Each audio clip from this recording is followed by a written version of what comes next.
বাস্তবতা আর কাল্পনিক চিন্তার মধ্যে অনেক পার্থক্য আছে।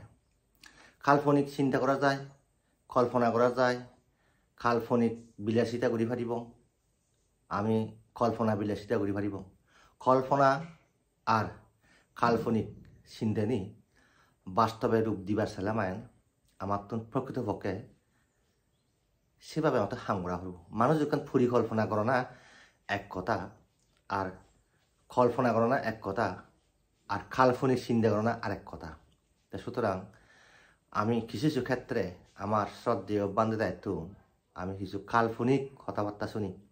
এই জন্মজনে অনদে ভারাঙ্গা নির্বাচন ভারাঙ্গায় ভাদ্রু দ্রু নির্বাচন হলে স্বর্গ চলে আচ্ছা আচ্ছা হ্যাঁ কি ওদের ইয়া স্বর্গ তো নগেলে মানুষ এলে গই মুসান্দি করে সাকমাই মু সিনো তুন্দরে আহম জাদের আন্দাই সান্দি করে মুদি ইয়া সিনো যে ভুলজা গুরু ধরে জাগার সিনো তুন্দরে বুদনো আমি দংলা সিনি সি মই মিটিক বাস আই বাজ বিয়ে বাজ এই বাজ মুয়ারা সান্দি করে থাকরো মু মৌরু দিবান ইচ্ছে কই হিলে মুরু জানা যাতে মুয়ারা সান্দি বরবাদ দিব মই saya kau biasa nu bosan lakuin.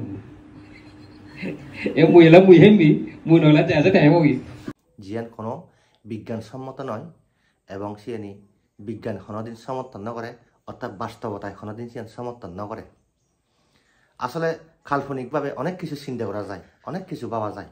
আসলে সে কাল্পনিক চিন্তা লই উগ্র সমাজ আর উগ্র জাতি একখান দেশ কোনোদিন সামনে যেতে পারে।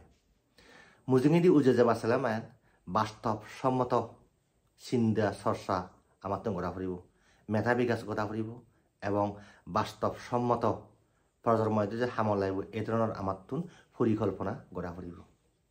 তা আমি খবর পাই ধর্ম এখন সম্পূর্ণ ব্যক্তি ছাত্র সিয়ান সিয়ান যে কোনো সাধকে তাই যদি ধ্যান সমাধি লাভ করি করি তাই যদি সরকার জাতীয় থাই যাব কিংবা নির্বাণ যদি জেলামান থাই যাব তে আর হারালে নিজে না পারিব। ইয়ে হল বাস্তব সত্য কথা। উগ্র বানতে বা উগ্র সাধকে সম্পূর্ণ তার স্বার্থে তা প্রয়োজনে সাধনা করে মানুষের মোটিভেশন দেয়। ধর্ম আনো যে বাস্তবসম্মত কিছু তত্ত্ব আগে সে নিয়ে আমার হামল লাগানো দরকার। এই যে কাল্পনিক চিন্তা চর্চা নিয়ে আমার তো বাদ দেওয়া দরকার। আমি যত কাল্পনিক চিন্তা করিব বা চিন্তা চর্চা করিব তত আমি বাস্তবতা চিন্তা চর্চা যিনি ঘোরা করে সিয়েতো আমি দূরত সরে যাব। আমি একান সে কাল্পনিক চিন্তা এবং সে কল্পনা বিলাসী এবং বাস্তব পরিকল্পনা নিয়ে আমার প্রয়োজন আগে এবং বাস্তব পরিকল্পনা নিয়ে আমি হি ঘুরিব সে নি ইকুতিন যদি আমি হো উঠে দিয়ে হয় পরবর্তী প্রজন্ম নিয়ে সে নি অবশ্যই অবশ্যই হামল লাগে পারিবা।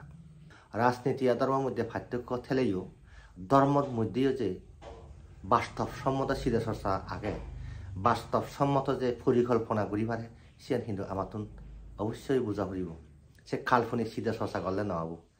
সে ধরনের কাল্পনিক চিন্তা চর্চা গ্রহণা এবং স্বার্থপর কথাবার্তা নিয়ে হনা কতটুকু যুক্তিযুক্ত এই বর্তমান সময়ে আমার এই ক্রান্তিকাল যে চলে আমার এই জাতত সে ধরনের কথা নিয়ে আমার আসলে এখানে বাস্তবসম্মত কোনো কথা নয়। কল্পনা বুঝে দেয় তা হি হয়ে পারে তা হি উড়িব দেয় সম্পূর্ণ তার প্রয়োজনে এবং তার স্বার্থে তার কথার মধ্যে ইয়ত আমার জাদর যে বাস্তবসম্মত পরিকল্পনার দিক নির্দেশনা কোনো হিসেবে আমি না পেলাম।